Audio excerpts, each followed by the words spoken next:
I buckled my seatbelt as the plane taxied toward the runway. The overhead lights flickered, then dimmed. The woman beside me offered a gentle smile. "First time flying?" I shook my head. "Just headed home. Visiting my parents."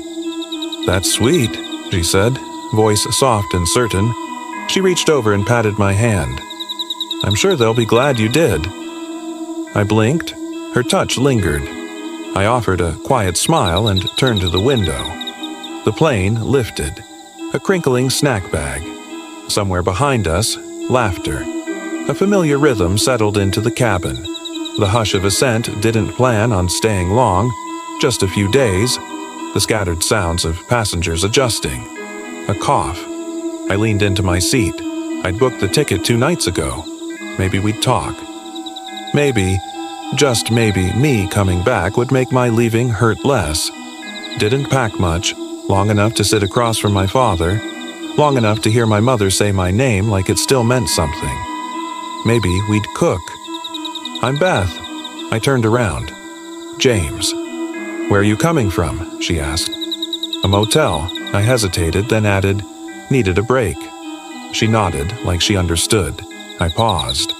A flashback to a moment I wish I could forget, washing over me. "Yeah." She gave a warm look, then pulled a book from her bag and opened it to a worn page. I turned back to the window. The sky outside shifted, gold pouring through soft clouds. It felt like late afternoon, timeless, beautiful, and slow. As we began to descend, Beth closed her book and looked at me. "You know, I hate planes." I just want her to know she isn't alone. I raised an eyebrow. "Why?" "No rush, just the slow calm of descent. When you travel as much as I do, you begin to despise them." She took a small bite from a bagel wrapped in airline foil. "Hey, you never asked who I was visiting." I smiled. "Who are you visiting?" "My grandmother," she said. "She raised me. She's in hospice now." Her voice softened. My chest pulled tight. I nodded. The plane began its landing. "I'm hoping for something like that, too." We didn't speak much after that. No one stood early. The flight attendants moved casually down the aisle, offering water and warm smiles.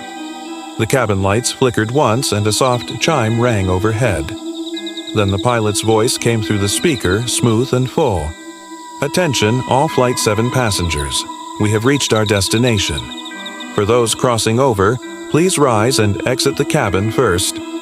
A few passengers began to disembark. A little girl holding her mother's hand and a teddy bear smiled as she passed on. "For those temporarily visiting a loved one, please remain seated. Your stewardess will be around shortly to issue your ghost clearance." Beth smiled at me. "Hug your parents extra tight for me." I smiled and squeezed her hand. "Buzzed. Thank you for flying with us, and have a most wonderful afterlife."